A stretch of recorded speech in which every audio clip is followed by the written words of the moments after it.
तो मूवी शुरू होती है और हम सुरकट्टे गांव को देखते हैं, जहां पर हमारी मुलाकात होती है कलियन से। कलियन आसपास के गांव का प्रेसिडेंट था और गांव के लोगों की मदद करता था। फिर एक दिन कलियन और उसका दोस्त पचई एक साथ मिलकर रेलवे स्टेशन जाने के लिए निकलते हैं। पर पचई पहले पुलिस स्टेशन जाने को कहता है, क्योंकि वहां पर FIR चार्जशीट में कलियन का सिग्नेचर चाहिए था। तब हम पुलिस स्टेशन में नट्टू दुरई को देखते हैं, जिसके 4 आदमियों को पुलिस ने गिरफ्तार कर लिया था।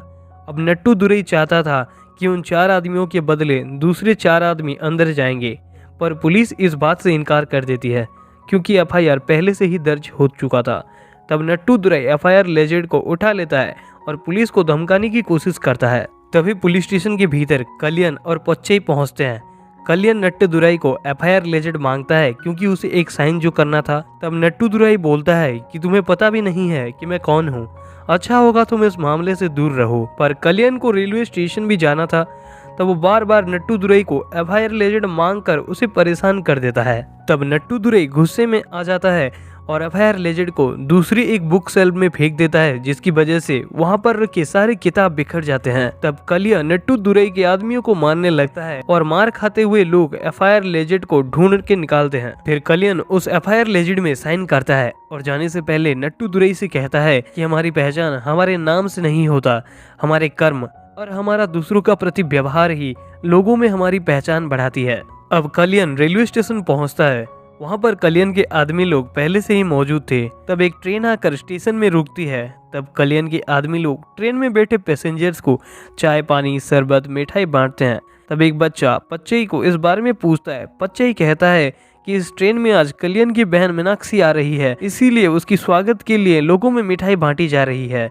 कलियन अपनी बहन मीनाक्षी को प्यार से थंगा बुलाकर कहता है और उसे गले भी मिलता है। अब कहानी थोड़ी पीछे जाती है, जहाँ पर हम देखते हैं कि जब कलियन छोटा था तब उसकी माँ एक बच्ची को जन्म देते हुए मर गई थी। पर जाने से पहले कलियन की माँ ने उसे अपनी बहन का ख्याल रखने को कहा था और तभी से कलियन मीनाक्षी का ध्यान रखते हुए आ रहा था। फिर कुछ दिन बाद हम नट्टू दुरई को देखते हैं, जो पत्तुमल नाम की एक वकील से मिलता है। नट्टू दुरई एक केस में जीतना चाहता था, जिसके बाद उसे कुछ जमीन मिलने वाला था। अभी वहाँ पर एक बूढ़ा आदमी आता है और उसके पीछे पीछे कलियन भी उसके साथ आता है। कलियन को देखकर नट्टू दुरई के लोग वहाँ से भाग जाते हैं। तब कलियन पत्तुमल को बताता है कि ये जमीन उस बूढ़े आदमी की है और नट्टू ने इस जमीन को हड़प लिया है। पर पत्तुमल कहती है कि उस बुढ़े ने खुद पेपर्स पर साइन किया है और असल में नट्टू ने धोखे से ये साइन करवाया था। कलियन कहता है कि इस बूढ़े आदमी की बीवी की समाधि उस जमीन में है और इसीलिए ये बुढ़ा चाहता है कि उसके मौत के बाद उसकी भी समाधि अपने बीबी के समाधि के पास बने। कलियन के हिसाब से सत्य से बढ़कर भी एक चीज थी और वो थी न्याय। फिर केस की सुनवाई होती है। तब पचई कलियन को बताता है कि वकील मैडम ने हमारे साथ देते हुए उस बुढ़े आदमी को केस में जिता दिया है। तब पत्तुमल के इस काम से खुश होकर कलियन उसे फूलों की माला पहनाता है। तब पत्तू कहती है कि हमें अपने काम और मेहनत के लिए सैलरी मिलती है, पर किसी की दुख और आंसुओं के बदले मिल रहे पैसों का क्या फायदा। वे दोनों बात कर ही रहे थे कि तभी नट्टू दुरई वहां पर आकर कहता है कि कोर्ट के फैसले से मेरा कुछ भी नहीं बिगड़ेगा, मैं जैसे तैसे करके उस जमीन को हड़प लूंगा। इस बात से गुस्सा होकर कलियन उसे समझाता है कि हमारी ताकत और शोहरत किसी से उसकी हक छीनने के लिए नहीं है, बल्कि उसे उसका हक दिलाने के लिए है। फिर कलियन पत्तुमल को अपने साथ लेकर वहां से चला आता है। फिर एक टाइम भी आता है जब मीनाक्षी का जन्मदिन था। उस दिन गांव में त्योहार मनाया जा रहा था। लोग दूर दूर से आकर मीनाक्षी को भेंट चढ़ा रहे थे। कलियन भी अपने बहन को आशीर्वाद देता है। फिर उधर दावत का इंतजाम भी किया जाता है। तब गांव के कुछ बूढ़ी औरत कलियन के पास आकर उसे कहते हैं कि हमें मीनाक्षी की शादी वाली दावत चाहिए। कलियन पचई को कहता है कि वो अपनी बहन के लिए दूल्हा ढूंढना पड़ेगा। अब गांव में एक मीटिंग बैठती है। गांव की कई लोग रिश्तों के बारे में बताते हैं, पर कलियन को कोई भी रिश्ता पसंद नहीं आता। तब एक आदमी कहता है कि तुम पहले अपनी बहन से तो पूछ लो कि वो शादी करना चाहती है या नहीं। तब मीनाक्षी कहती है कि मेरे भैया जो भी कहेंगे मैं वही करूंगी। अब अपनी बहन के लिए अच्छा रिश्ता मिले, इसी उम्मीद लिए कलियन अपने परिवार के साथ कुलदेवी की मंदिर जाता है। पर अब ये खबर नट्टू दुरई तक पहुंच जाती है। तब नट्टू दुरई के आदमी कलियन के ऊपर हमला करते हैं, पर कलियन उन्हें मजा चखाता है। आखिर में नट्टू दुरई खुद कलियन से लड़ता है। कलियन उसे खूब मार रहा था, सिर्फ दीवार के पीछे। जब दीवार के आगे वे दोनों चले जाते थे तो कलियन मारना छोड़कर खुद मार खाता था।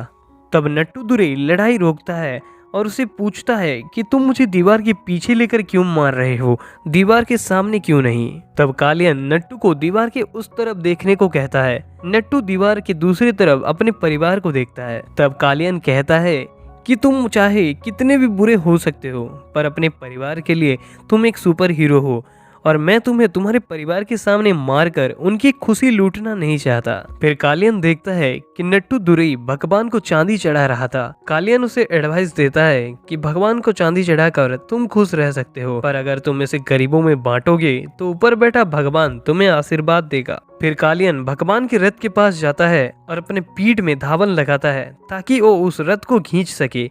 तब पंडित कहता है कि भगवान तुम्हें आशीर्वाद दें, पर कालियन कहता है कि भगवान की कृपा मेरी बहन के ऊपर बरसे।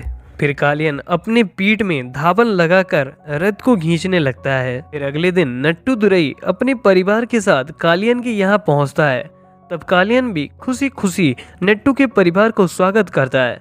जब सभी लोग एक साथ घर में बैठे थे तब नट्टू कहता है कि मुझे अब कोई भी दुश्मनी नहीं चाहिए, मैंने तुम्हारी बात मानी और आज मुझे गांव के लोग सम्मान देते हैं। बीते कल में हुई सभी परेशानियों के लिए मैं हाथ जोड़कर माफी मांगता हूँ। तब कालियन कहता है कि आदमी किसी से भी लड़ ले, पर जो खुद की अभिमान से लड़के अपनी गलती को स्वीकार करता है वही सच्चा आदमी बनता है। अब कालियन और नट्टू दुरई के भीतर दोस्ती बन जाती है। फिर नट्टू कालियन से अपने भाई को मिलवाता है जो कि एक गवर्नमेंट डॉक्टर था। नट्टू अपने भाई के लिए मीनाक्षी का हाथ मांगता है, पर गांव वाले लोग इस चीज के लिए मना करते हैं। अब नट्टू दुरई और उसकी बीबी सभी को समझाते हैं कि हमारा कोई भी गलत इरादा नहीं है, हम मीनाक्षी को अपनी बेटी की तरह रखेंगे। तब जाकर कालियन और गांव के सभी लोग इस शादी को मंजूर करते हैं। फिर मीनाक्षी की शादी की तैयारी शुरू होती है। गांव में बहुत धूमधाम से इस शादी को मनाया जा रहा था। अब कालियन भी इस शादी को लेकर बहुत खुश था, पर रात को एक प्रॉब्लम खड़ी हो जाती है। जब मीनाक्षी अपने कमरे में से गायब थी, उसे हर जगह ढूंढा जाता है पर उसकी कोई भी खबर नहीं मिलती। कालियन भी बहुत घबरा चुका था। तब एक बच्ची कहती है कि मैंने एक आदमी को देखा है जो मीनाक्षी को अपने साथ लेकर जा रहा था। अब किडनैपर को ढूंढने के लिए कालियन गांव के लोगों को जमा करता है और उन्हें बस स्टैंड, रेलवे स्टेशन जैसे आने जाने वाले हर एक गाड़ी को चेक करने को कहता है। कालियन पुलिस की भी मदद लेता है, फिर भी कोई खबर नहीं मिल रहा था। इधर बारात भी पहुंच जाती है। तभी कालियन को शेखर का कॉल आता है। शेखर बताता है कि हमें मीनाक्षी मिल गई है, पर वो घर आना नहीं चाहती। वो किसी और लड़के से प्यार करता है और उसे ये शादी भी मंजूर नहीं है।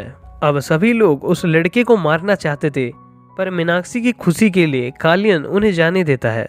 फिर कालियन नट्टू दुरई के पैर में गिरकर माफी मांगता है। अब इस बात से कालियन टूट चुका था, उसके मुंह से सारी खुशी उड़ चुकी थी।